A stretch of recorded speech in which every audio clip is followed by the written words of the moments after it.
Boa noite, iniciamos a nossa web na UC de Sistemas de Motores e Transmissão. Dando sequência, né? A gente trabalhou primeiro sistemas de transmissão, agora sistemas de motores. Está invertido para quem está fazendo a leitura, quem está estudando 1 hora por dia aí, se mantendo atualizado, né? E, consequentemente, adquirindo as habilidades e competências da nossa UC, está invertido. Então, foi transmissão primeiro, justamente pela ordem dos movimentos presenciais. E depois os motores. Então, vamos dar sequência aqui na nossa web, né, sobre os sistemas de motores nos primeiros capítulos do nosso material. Então, vamos lá, né? Então, só uma pergunta, Edmildo, tá aparecendo bem para você aí ou tá embaçado? Não, tá de boa, tá limpinho. Para mim tá tudo embaçado. Tem algo de errado que não tá certo. Eu vou parar de compartilhar e já volto. Só um segundo. Vamos ver se melhora. Compartilhar de novo.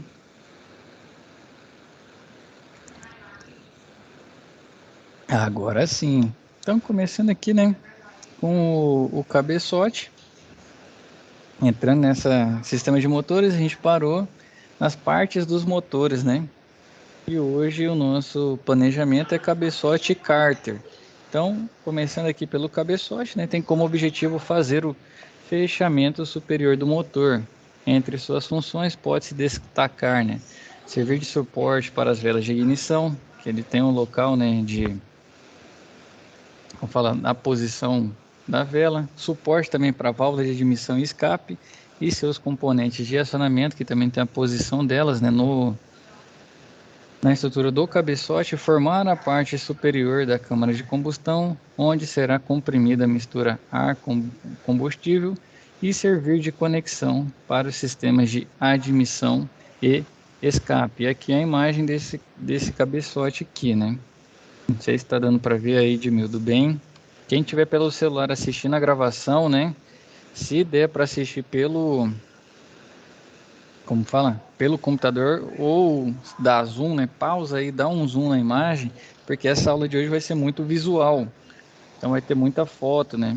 A gente tenta colocar num tamanho legal, mas aí depende também do reprodutor que você está usando. Então quem estiver assistindo aí por gravação, pausa, dá um zoom ou abre o material se possível, né? Busca lá no material, vai ter essa imagem aí numa resolução bacana maior.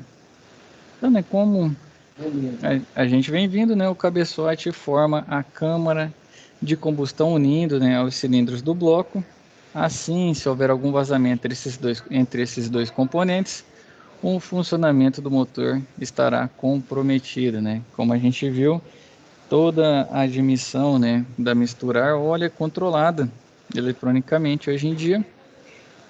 Né, os tempos que a gente viu também, né, os 4 tempos lá são controlados e se tem vazamento, o volume, né, de admissão, conforme conforme a eletrônica do carro está mandando fazer, se está vazando ele não tem eficiência. Então, ele está mandando admitir um volume X de fluido, né, que é o ar, e um volume Y do fluido, que é o combustível. Se vazou, meu amigo, o 100% que ele queria ter de eficiência, infelizmente cai por terra, né? Então seu motor vai ficar fraco, né? Então, para assegurar que isso não ocorra, faz-se necessário o uso de uma junta de vedação, a qual possui as seguintes funções. A junta está aí também a imagem dela, né? Essa aí, pelo brilho, é uma junta, está ali embaixo, a junta metálica, exatamente. Uma junta metálica para vedação, né? Qual que é a função dessa junta? Como o nome diz, né? Vedação entre os cilindros, vedação entre o bloco e o cabeçote e vedação dos dutos de água e óleo lubrificante. Mas, geralmente as juntas tradicionais são fabricadas em amianto com reforços metálicos.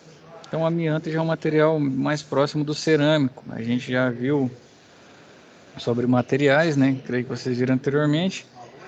Também, né? Como eu já entrei no meio do curso, nas vocês anteriores eu sei que também tem as matérias que falam sobre materiais. Então você tem um material um amianto e com reforço metálico. Então você tem duas classes de material, né? O cerâmico e o metálico junto.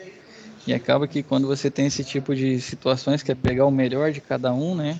Você tem um material compósito, né? Então, o compósito aí é justamente você tem os metálicos, os cerâmicos, os polímeros, e quando você une, né, desses três, junta dois para pegar, por exemplo, suporte a alta temperatura e tem a possibilidade de ser moldado com a ductibilidade média. Então você vai ali usando, né, da mistura de duas classes de material para fazer essa terceira, que seria o compósito.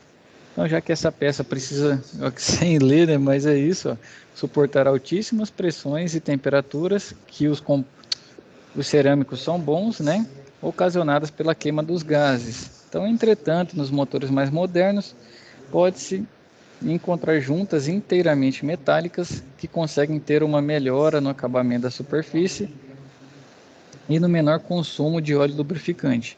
Então, a inteiriça metálica já é um metal que suporta a temperatura a qual esse motor vai chegar, né, a temperatura máxima, sem se deformar.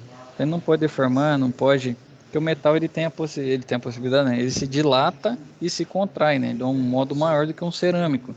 Se você esquentar, por exemplo, um alumínio, depende da temperatura que você chegar, sem ser no ponto de fusão antes, você consegue deixar ele de certa forma maleável, mais maleável do que ele já é, né? E se você esquentar, por exemplo, um material cerâmico, uma louça, né, uma porcelana, que você tem uma xícara na sua casa, você não vai mudar o formato dele, não vai ficar mais maleável. Então, o metal tem essa propriedade. E aí, com o advento de tecnologia, o pessoal vai misturando, conseguindo metais diferentes, processos de fabricação de peças também, né, que vai podendo conformar o material com molde melhor, um material que não quebre na hora de conformar, suporte uma espessura menor. Então vai ter nesse advento aí que o material é somente metálico, né? Então os mais modernos já tem ela inteiramente metálica. Então podemos dividir, né, os cabeçotes em dois grandes grupos, e essa classificação leva em consideração se o cabeçote comporta árvore de comando de válvulas ou não. Então, se o cabeçote não contém árvore de comando de válvulas, ele é chamado de overhead valve, né, ou OHV, que significa, né, as válvulas acima da cabeça. Então, como que é o OHV? Não contém árvore de comando de válvulas. Então, essa denominação indica que as válvulas e balancins, né, estão no cabeçote, enquanto os outros componentes se encontram no bloco, tais como as varetas, tuchos e engrenagens de distribuição. A gente tem a imagem aí abaixo. Então aqui, ó, corrente de distribuição, comando de válvula, os tuchos, né, já estão aqui. Edmildo, fica à vontade, meu rei. Só uma perguntinha. Esse cabeçote aí, fala de qual que é ele ou não? Não entendi, Edmildo. Cabeçote aí tem essa estilo de a balancinha desse jeito aí, ó. Ele fala de qual cabeçote que ele tá aí, não? Eu vou ter que pedir um favor para você hoje, Edmildo. Se chegar mais perto do seu microfone aí, o chiado tá cobrindo. Não sei se é chiado da nossa rede, mas na hora que você me falou, você começou a falar, eu entendi até os balancinhos assim, aí depois o chiado cobriu. Vamos lá de novo. Esse cabeçote fala de que carro que é, porque o jeito que é montado esse tipo aí de balancinho, tem aí a especificação histórica aí de qual carro que é ele, se é, Não. No nosso material não. E até eu fiz a leitura, né? Preparei para hoje, não tinha quais são os veículos com esse tipo.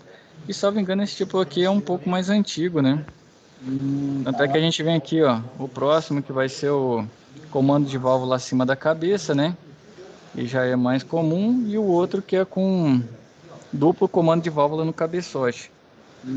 Por exemplo, o meu já é esse aqui, né? Quando você vai pegar o motor, os outros, os demais que eu já vi, né? Geralmente são OHC também. Ou é DOHC ou é OHC, né? Que é o comando de válvula acima da cabeça, que é o mais comum. Agora aqui, um exemplo, você me apertou. Vamos fazer o seguinte, aproveitando nós estamos aqui, vou digitar aqui no um colega para puxar esse aqui, ó, carro com motor, ver motor OHV, né? Então essa é a diferença, OHV, que é o overhead valve. Então, então ele já traz aqui os carros mais antigos. Até uma crítica assim, construtiva, tá? Melhora. Sim. Igual eu já trabalhei muito tempo assim, hoje eu trabalho com isso, em venda de peça. Só um. Eu vou ter, acho que vai ter que chegar mais perto de novo, Edmilton. Você começou, você falou que vai dar uma sugestão, né, pra gente melhorar. E aí você falou, você trabalha na autopeça, certo? Isso, igual eu mexo com esse ramo, já trabalhei muito em oficina, já presenciei. Sim. Igual o que eu acho assim, meio assim, válido, é eles mostrar as peças e não citar o carro. Igualzinho eu estava vendo um vídeo aula de transmissão, no caso, aí, eles mostrando um câmbio. Pelo meu conhecimento, eu vi eles mostrando um câmbio que me parece que é um do Onix, um da linha GM, desse carro mais novo, e um da Ford. Porque eu já presenciei isso várias vezes aberto. Você entendeu? Mas Sim. mesmo assim, ainda ficou assim, porque não tinha aquela visão ampla. Para reconhecer igual o da Ford, eu estava reconhecendo por causa daquele. Tem um eixinho lá que faz um triangulador interno, não externo, que tem uma molinha, uma travinha, trabalha na gaiola lá. Ele que desgasta muito, forte tanto, dá folga no câmbio. E, então, assim, eu vi uma alavanca dessa, da seletora interna, que eu simulei que seria um câmbio da Ford. Por quê? Ficaria melhor para a pessoa conhecer. Igual quem nunca viu, nunca pegando, já fica assim, meio na dúvida. É ver uma coisa sem saber o que é, entendeu? Entendido. Eu vou Igual fazer o seguinte. esse cabeçote mesmo, seria interessante. Olha, você tem um cabeçote um Fit 147, lá do ano tal, entendeu? Aham. E é melhor, igual que o outro estava mostrando, cabeçote duplo, que lá parece muito da linha Renault, entendeu? Os dois comandos de válvula ali, né? Sim. O que que eu posso fazer? O material, eu creio, Edmildo, que daqui até o final, poucas vezes ele vai citar exemplo. Eu não sei se é por questão de citar marca no material, como fala, na plataforma do Senai, né? Porque o livro é do Senai e tudo mais. Mas eu vou fazer o seguinte, eu vou fazer um adendo. Como a nossa web é só a gente que assiste e é uma troca de informação nossa, eu vou trazer o sempre que possível, né? Trazer o item que a gente está falando e trazer um exemplo. Essa dica foi boa sua. Eu vou anotar aqui para já nas próximas sempre trazer pelo menos um, né? Esse aqui é tal. Se ninguém ainda viu, provavelmente vai ver mais à frente ou até para pesquisar, né? Alguém E entra na internet e pesquisa. Ah, quero ver esse, quero ver aquele, e assim vai. exatamente. Porque assim, para quem não conhece, fica mais complicado. Porque tem muita gente que não tem o conhecimento, né? A vivência, né? É tudo de tudo, tá iniciando, entendeu? Sim, Então, assim, e até eu mesmo que tenho conhecimento, ainda acho válido, assim, que é interessante saber o que é você, igual eu conheço com peças, para mim ver nessas peças desse jeito, igual saber que carro que é, quando eu comecei eu já sei mais ou menos o que é. Igualzinho eu estava abrindo um câmbio lá do estado, de um Newton lá, de um caminhãozinho já mais novo. Então, assim, a gente trabalhando, a gente está sabendo já para que carro que é. Funciona na parte de 3 quartos, ali, entendeu? Esse caminhão já pequeno, uma linha pesada, pequeno porte, no caso. Então, assim, fica bom para você saber, mais ou menos, para que carro que é. é o show de bola. Eu gostei de sua dica, foi boa. E nem eu tinha parado para, como a gente acaba ficando muito focado no material, no material, no material, e muitas vezes não, eu nem tinha pensado nisso. Porque você E tem que aí, cabeça naquela, como diz, projeto de aula, né? Esses pequenos detalhes, às vezes, assim, você quer, às vezes, parar e observar, mas acaba que, como diz, tem que focar outras coisas, e conhecimento aí, preparação, que acaba deixando, né, filho? exatamente, fica muito em cima do material. Mas foi bem falado. Eu gostei da sua, como fala? Passando aí. Da sua sugestão. Foi boa mesmo. Não, tranquilo. Show. Então, bora seguindo aqui. Pode ir. Show de bola. Na próxima já melhora, tá, Edmildo? Não, tranquilo. Então, bora aqui. Esse já é o segundo, né? A gente saiu as válvulas acima da cabeça, né?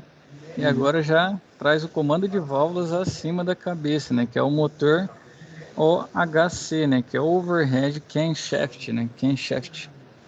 Então, comando de válvula acima da cabeça. Nesse caso, todos os componentes estão localizados no próprio cabeçote, que são, hoje em dia, a maioria dos carros ou são dessa forma, né? Com esse aqui já pode ser chamado até de S, né? Single Overhead Camshaft, né? Então, somente um comando de válvula, né? Um comando singular. E tem outros carros com um duplo comando de válvula no cabeçote. E até outra coisa legal para a gente ver é a forma da corrente de distribuição, né? Porque como o motor ele fica todo fechado, né? A gente não vê ele aberto assim no dia a dia. Usualmente, se não for alguém que faça retífica ou faça a parte do motor, aqui ó, a forma da corrente de distribuição nos tensores e tudo mais já é o mais comum, tanto nesse quanto no outro. Só muda que nesse DOHC tem um duplo comando de válvula. E aqui é um single, né? SOHC. É que quando o pessoal inventou era o OHC. Aí como veio o DOHC, mudaram para SO, né? SOHC. Single Overhead Camshaft, né? Um comando de válvula simples acima da cabeça, né? Então essa é a distribuição mais comum dos motores hoje em dia, né? Vai variar de um para outro. Qual que tem um comando singular? Eu creio que, por exemplo, lá na empresa tem muita Saveiro. Se eu não me engano, a Saveiro tem um... É desse aqui, né? Um comando só. Lá. Saveiro, esses carros igual. Os da Saveiro, que é 1.6, 16 válvulas, eu acho que aí é 2 comandos. Eu não estou bem lembrado, não, desses motores mais novos. Mas o Power lá, o PA111, ele é tudo em comando normal. É tanto que aí, aliás, ele até vai uma gaiola, viu, professor? Ele, É, o antigo era 8 válvulas, né? 1.6, 8 válvulas.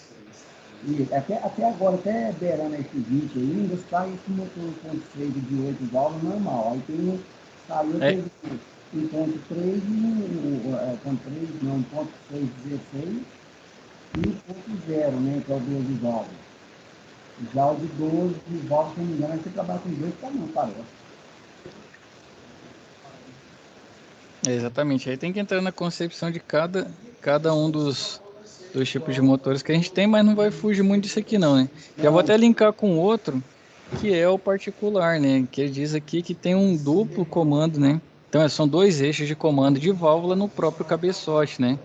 Então ele é Double Overhead Camshaft, né? Ou duplo comando de válvula no cabeçote. Pode ser encontrados em alguns motores com 4 válvulas por cilindro, né? Por exemplo, e aqui ele traz uma imagem para a gente. Então, você tem quantos cilindros no motor, né? Vamos dizer um motor 4 cilindros. Se ele tem 16 válvulas, né? Você já vai ter um duplo comando. Mas o Admildo matou a... Como fala? Matou a charada aquela hora que você disse, né? Não sei se eu ouvi chiado aqui, mas eu creio que eu ouvi bem. Então, se ele já vem com 16 válvulas, né? Um motor 4 cilindros. E ele já vem com duplo comando de válvula, né? É isso é, mesmo, Admildo? é isso mesmo. O, Aí o, entra mais comando, que separa, né, um para diminuição e o outro para o escape, né? esse aí, creio que os motores maiores, né? Hoje em dia, com o downsize aí dos motores, com o advento do turbo, vai mudando. Mas antigamente os motores maiores, né? Já vinham com, já eram mais voltados para 16 válvulas, já tinha esse duplo comando, né? No cabeçote. Show de bola. Então vamos para os nossos componentes móveis do cabeçote. Então, o que a gente viu, né? Até agora tem os tipos diferentes de cabeçote e vamos conhecer pouco melhor as peças que compõem. Então, a árvore de comando de válvula, né? Que é a primeira peça que a gente vai trabalhar. também conhecido como eixo de Camis. Sua função é fazer o sincronismo de todas as válvulas do motor, controlando assim a entrada da mistura ar-combustível nos motores e a exaustão dos gases. Então, os camis são os ressaltos usinados no eixo e têm por função transformar o movimento rotativo do eixo em translação das válvulas. Então, entre o camis e as válvulas estão os tuchos que serão abordados nos próximos slides. Então, aqui, ó, ela basicamente faz o sincronismo, né? Controla que o tempo das válvulas do motor, e aí aquele admissão, né, que a gente viu todos os tempos que a gente tem no processo para gerar potência, né, e torque estejam de modo organizado, sincronizado, né? Então ele é responsável por isso para que seu motor funcione redondo, né? E os tuchos, eu vou abrir a imagem primeiro, né? Tucho mecânico e tucho hidráulico. O mecânico é até mais fácil de ver do que o hidráulico, né? Pelo tamanho da imagem aí. Mas são os tuchos, né? São pequenos componentes que fazem a ligação entre as válvulas, né? Ou balancins e os camis, né? Do comando de válvulas. Os tuchos garantem as folgas necessárias para um bom funcionamento do motor e podem ser divididos em tuchos mecânicos e tuchos hidráulicos. Então, os tuchos mecânicos são fabricados usualmente em aço nitrato e eles são posicionados acima das hastes dos balancins ou diretamente acima das válvulas. Nessas peças é comum encontrar pastilhas para fazer o controle da folga entre a árvore de comando de válvula e os tuchos mecânicos. Cada uma dessas pastilhas possui uma dimensão correta e elas devem ser substituídas de acordo com o desgaste apresentado, né? Cita aqui que pode parecer estranho, né? Folga no motor, mas isso não é prejudicial, né? Durante o funcionamento do motor, a sua temperatura tende a aumentar e ao receber calor, as peças metálicas se dilatam e aumentam de tamanho, que a gente estava falando lá no começo da web, Edmildo. Como a concepção dele é toda de material metálico, né? Aí entra entra a questão do custo, né? Do custo do material. Muitas vezes você tem um material melhor, mas se você for fabricar em lote, né? Muitos blocos, isso pode ocasionar um elevado custo. Então, ele tem um material aqui de lata, né? Material metálico que suporta ali os esforços mecânicos, mas tem essa dilatação. Então, essa folga, né? Entre o tucho e a válvula é necessária para garantir o correto funcionamento. Se não tivesse uma folga ali para dilatar, provavelmente um ia entrar em atrito com o outro, desgastar, ocasionar ruptura, até o cisalhamento do material. Então já os tuchos hidráulicos funcionam sob pressão do fluido lubrificante e garantem uma superfície de contato permanente entre a árvore de comando de válvulas e o balancim, não havendo necessidade de regulagem. É interessante esse tucho hidráulico, né? Como é que ele sozinho faz a folga, né? Exato. Só com a pressão do óleo, né? Exato, é. Só uma pausinha aqui. Boa noite pro Wesley que entrou agora, pro Glauber. Tudo certo?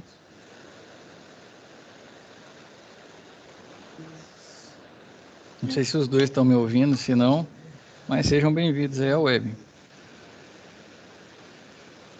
Show de bola. Então, umas válvulas, né? Os motores de combustão interna devem possuir pelo menos duas válvulas por cilindro, uma de admissão e uma de escape, né? Ambas são feitas de ligas metálicas. Aqui já usa liga, né? Pela questão da pressão também que ele vai sofrer. Então, o material aqui já muda. Então, é cromo, liga de cromo, tungstênio, níquel, que garantem toda a resistência mecânica e térmica que eles necessitam, que elas no caso, né? Então, pela válvula de emissão passa a misturar combustível que vai entrar na câmara, né? Então, já as válvulas de escape entram em contato. Boa noite. Tá. Não sei se é o Ruander, tudo bem? Joia. Joia. Bem-vindo aí, meu rei. Só vou pedir um favor, Ruander. Se for falar, você pode deixar o microfone aberto. Se não, vou pedir para você desligar, porque senão o ruído interfere aqui na Beleza. sua web, combinado? Pode ficar à vontade aí, quiser falar, é à disposição, todo o tempo.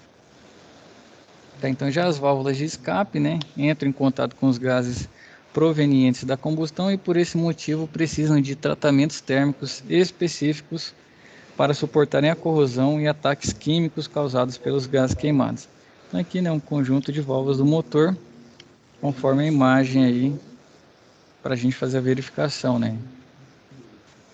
As válvulas devem garantir completa vedação da câmara de combustão para que o motor não perca potência, né, e possa comprimir os gases de forma eficiente. Que a gente também falou no começo lá, Edmildo, né, sobre a eficiência, que a admissão, o volume é todo controlado e se tem esse vazamento, você está perdendo potência, está perdendo o rendimento do seu processo, né, que vai caindo, e aí o seu motor vai ficando mais fraco, né, você tem o mesmo gasto no caso que é o combustível que a gente mensura, né, na mistura, mas a força, né, que ele tem que exercer, que é a potência ou o torque, não é a mesma entrega. Então, assim, a vedação é garantida pelas sedes de válvula, que são superfícies de apoio inclinadas, variando entre 45 e 60 graus. As sedes com ângulo de 45 possuem um melhor assentamento, enquanto as sedes de 60 promovem um melhor fluxo da mistura. Então, a gente voltando aqui ao cônjuge de válvula, pode perceber que há válvulas maiores que outras, né? Conforme aqui, ó, dá pra gente ver a diferenciação de tamanho. Creio que todo mundo está vendo aí. Então, né, em muitos casos, as válvulas de admissão são maiores que as válvulas de exaustão.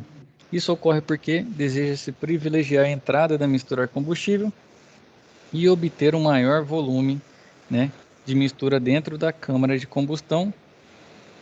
E é esse o porquê, o diferencial do tamanho das duas, né? O foco é justamente os insumos, né? Que no caso são os dois fluidos, para a gente gerar potência e torque, né? E o escape já tem basicamente tem um volume menor, porque você já fez a combustão e são os gases, né? Que ficam do final do processo. Entrando aqui nos mecanismos de sincronismo e distribuição, né? Você sabe que o eixo de câmbios aciona balancins, tuchos e, consequentemente, as válvulas, né? Então, a gente ainda não viu como são, né, como é feito o acionamento desse eixo de câmbios. Edmilton, você levantou a mão de novo? Só voltando nesse que o senhor comentou aí, Da válvula? isso, então ela é maior, essa cabeça dela aí, então só por questão da mistura de ar para ela entrar no caso, No caso, a de admissão é maior do que a de escape aí no a caso. de escape. É porque quando você faz a admissão, o volume de entrada ali para fazer a combustão o processo final, né, que é a combustão da mistura ar-combustível, ele é maior. Quando ele faz a combustão, ele pressuriza, você tem o efeito, né, que é com a centelha lá, se for no caso com centelha, ele empurra o pistão para o PMI, né, ponto morto inferior, e são gerados gases. Só que esses gases, né, já não tem o mesmo volume da mistura que entrou, por isso que é menor. Aí a vazão ele consegue fazer o escape de modo E ela mais. tranquilo. Até porque é muito rápido esses tempos, né? Vai trocando, os 4 tempos são muito rápidos para começar de novo, né? Então, por isso que é justamente para controlar a vazão. Então, para não entrar estrangulado, não ter um fluxo turbulento, aí já entra em mecânica de fluidos, né? Não ter um fluxo turbulento, ele tem uma área maior para passar, e o outro, como não tem um volume tão grande, né? O escape, aí ele tem um espaço menor ali para para ter a vazão adequada. E outra coisa também que eles poderiam fazer os dois do mesmo tamanho, né? Mas se você pensar no material que é utilizado para fazer essa válvula, né? Ele tem uma economia diminuindo ali o escape. E, pois é, eu já mexi com esse tempo todinho e eu não sabia, sempre vi isso e não sabia a lógica dela ser maior do que essa de escape. Aí já entra na McFlu, que o pessoal fala, né? Mecânica dos fluidos, o comportamento deles em movimento, né? Em deslocamento. Uhum. Mas é isso. E Ah, aí é sempre buscando economia, né, Edmildo? Você que está lá no dia a dia, o pessoal quer economizar com sobressalente, com peça de fabricação, o máximo possível para, de certo modo, baratear o processo de construção, né? E para também ele ter margens maiores na hora de comercializar. É lógico que o comércio de peça sobressalente, carro novo aqui no Brasil, tem uma lógica um pouco diferente dos outros locais do mundo, né? Mas a uhum. concepção da indústria é sempre essa, né? Baratear o processo para baratear o preço final. Exatamente. Show de bola? Eu Beleza. estava no mecanismo, né? Isso, é isso. Fomos na válvula lá, eu já estava ficando perdido já. Vai Então, lá. então o mecanismo, né? Então a gente vai ver aqui o acionamento do eixo de câmbios, né? O papel do mecanismo é o que? Utiliza o movimento rotativo do virabrequim para acionar o eixo de comando de válvulas, como a gente viu lá no DOHC e no OHC, ou SOHC, né, nos tipos de comandos. Então, ele ainda tem que garantir que para cada duas voltas do virabrequim, o eixo de câmbio só pode dar uma volta completa. Então a gente viu lá que era 180, 360 e ele começava de novo nos quatro tempos, né? 180, 360. Então aqui ele dá duas voltas, o eixo de câmbio só pode dar uma. Então é muito importante que o posicionamento dos componentes desse sistema seja garantido em qualquer montagem. Caso algum erro aconteça, o prejuízo poderá ser alto. Para isso, né, os fabricantes geralmente deixam marcações nas polias ou, né, engrenagens para indicar a posição do primeiro pistão em ponto morto superior, que é a hora que ele vai começar, né? Ou a hora que ele faz a compressão também ele vai para o ponto morto superior. Entretanto, né, sempre verifique as indicações do fabricante na hora de uma eventual montagem e desmontagem. Esses mecanismos, né, de sincronismo podem ser de três tipos: engrenagem, correia dentada e corrente. Na distribuição por engrenagem, a marcação do fabricante é efetuada nos próprios dentes da engrenagem, como mostra a figura. Então, tem engrenagem de distribuição, os pontos, né, para fazer o sincronismo delas. Por quê? Aqui entra a relação, quando a gente viu transmissão lá atrás, a relação de dentes, né, do tamanho da engrenagem, o número de dentes que pode afetar. Por exemplo, para dar uma volta dessa engrenagem maior, quantas voltas essa menor vai dar, né? A gente teria que contar a quantidade de dentes de cada uma e calcular a relação. E por isso esse ponto, né? Esse ponto de sincronização para não montar de qualquer jeito e você ter o seu eixo na posição indesejada e a engrenagem de distribuição que é essa maior. Então aqui, ó, já quando o sincronismo é feito por corrente ou correia dentada, que são os mais comuns, né? As fabricantes comumente marcam as engrenagens afastadas por meio de traços, né, que formam uma linha conectando os eixos das duas engrenagens, conforme a gente vê nessa figura aqui, ó. Engrenagem de distribuição, pontos, né, de sincronização. Infelizmente não dá para ver porque a imagem também não tinha, mas é possível verificar e se pesquisar, né? Aqui aí tem que dar um zoom, é lógico. Os pontos de sincronização e a engrenagem de as duas de distribuição e a corrente que faz essa transmissão. Nesse caso, ou do lado, né, direito aí com correia dentada, tem as engrenagens de sincronização e os pontos, né? No caso aqui tem tensor também pela posição da correia, o formato e a concepção dela, né, para ela não criar barriga e nem perder, né, a tração dela, porque se forma uma barriga muito grande, ele não vai fazer a transmissão da forma adequada, né? Porque até o tamanho da correia interfere. Se ela fica muito apertada, ela pode, além do desgaste prematuro das polias, da correia, pode fazer a velocidade mudar. Ah, pode, é muito pequena a diferença? É, mas esse fator é como o sincronismo também o tempo é muito apertado, né, muito próximo, pode afetar no funcionamento e no rendimento. Então, aqui nos sistemas por engrenagem e correia dentada, ainda faz-se necessário o uso de tensionadores e esticadores de corrente ou correia para garantir o correto funcionamento de todo o motor. No caso, né, o tensionador ou o esticador deixe corrente ou correia, né, com muita tensão, eles podem vir a romper e causar danos irreparáveis ao motor. Só um segundo. Então imagine, né, que sem sincronismo o motor poderá abrir uma válvula quando o pistão estiver em PMS, né, no ponto morto superior. O choque entre os dois componentes seria fatal para o motor, porque mesmo que eles não se rompam, né, se tiver um choque entre dois metais, isso causa no mínimo aí um desgaste no material. E como ele é todo voltado para vedar e tudo mais, de qualquer desgaste mínimo que seja pode causar um vazamento, né? E como eles têm diferentes durezas, diferentes resistências mecânicas, você pode acabar tendo uma deformação no material.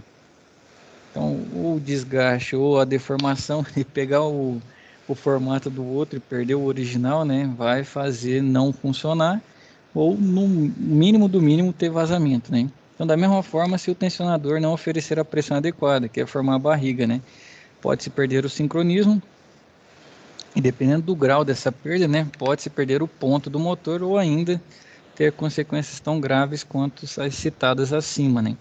Eu acho que em todas as figuras anteriormente, o diâmetro da engrenagem situada no virabrequim é metade do diâmetro da engrenagem que aciona o comando de válvulas. Viu aí? Lembra que um dava 2 voltas, o outro dá uma? Então tá aí, ó. Um é metade da outra. Então, a partir do momento que você lembra, eu acho que a transmissão é sempre, eu gosto do exemplo da bicicleta, que a bicicleta vem com a gente desde menino, né?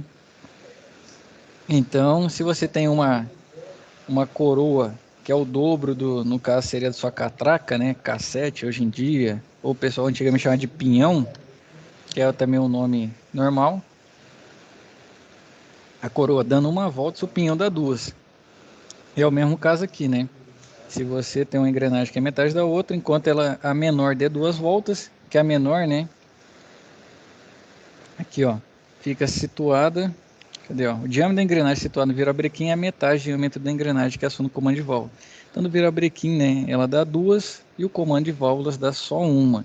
Então, é dessa forma que se garante a relação de 2 para 1, ou seja, né, cada 2 voltas do virabrequim, o comando de válvulas deu apenas uma volta. E se mudar isso aqui, você vai ter problema, né? Então, você vai perder. Assim como o tensionador não estiver legal, como a correia também não estiver legal, né, no caso, ou se for corrente, você pode perder o tempo, né? Então tudo isso aí tem uma métrica adequada para o bom funcionamento, para você ter um rendimento ali próximo ao que foi projetado, né? Conforme o pessoal que fabricou, projetou esse sistema. É que outra parte, né, o cabeçote e o cárter também, né, considerado uma parte distinta do motor, pois antigamente englobava componentes como bomba de óleo, árvore do comando de válvulas, e atualmente o cárter é apenas uma tampa, né, que fecha a parte inferior do bloco. Então, ainda assim, o cárter mantém sua função de reservatório de óleo lubrificante e algumas vezes, né, ajuda na função de arrefecimento, já que alguns cárteres são dotados de aletas, né. Então, essas aletas também, quando a gente vê, é justamente para facilitar a troca de calor. Então, se ele vem aletadinho ali,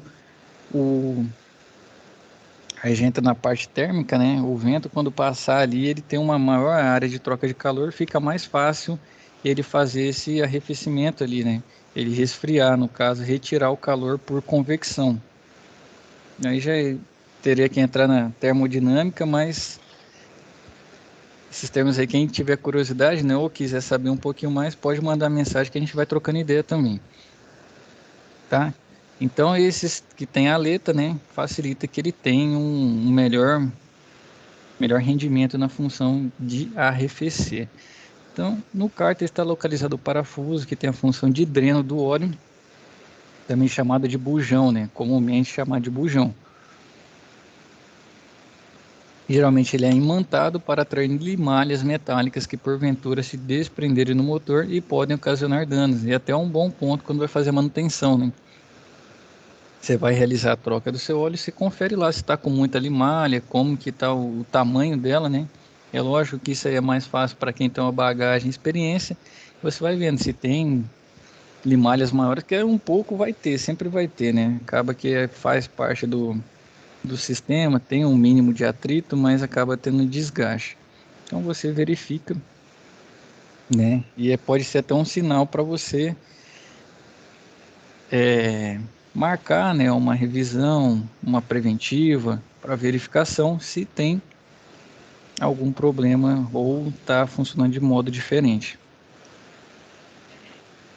Que é utilizado para a gente fazer, né, a substituição do fluido lá do nosso óleo do motor. Então, entre o cárter e o bloco, também se emprega, né, uma junta de vedação que tem por objetivo manter o sistema de lubrificação estanque sem vazamentos em condições adequadas de funcionamento. Então, além da junta de vedação sólida, pode-se encontrar no mercado as juntas líquidas, que nada mais são do que colas muito resistentes, né? Tanto a parte mecânica quanto a parte térmica, e que terão as mesmas funções das juntas sólidas. As juntas líquidas, que já estão sendo muito utilizadas em projetos mais recentes, devem ser aplicadas com cuidado especial e é sempre necessário seguir as especificações do fabricante. Então é lógico que tem um método de aplicação para você não ter um desperdício, nem aplicar em diferentes camadas, né? Vai ficar com diferentes níveis de espessura e infelizmente pode causar vazamento, né? Mesmo que questão milesimal, né? Se for milimétrica, mas o fluido a gente sabe que quando esquenta, mexe na viscosidade dele e ele vai passar. A pressão é maior, ele entra em espaços muito pequenos, né? E a junta líquida tem que ser feita de forma correta, local limpo, que não. A pessoa faz aí na calçada, tá ventando poeira, tudo mais, isso vai afetar, né? Então tem que ter um cuidado especial na aplicação da mesma. Na próxima web a gente vai entrar nos blocos, certo? Então nessa hoje foi cabeçote e cárter. Se alguém tiver alguma dúvida pode ficar à vontade.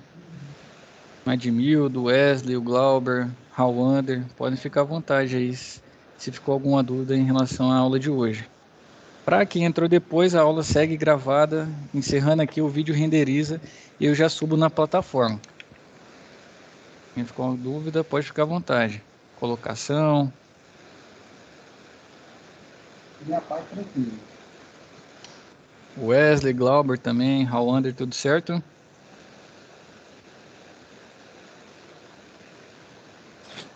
Positivo, tá filé.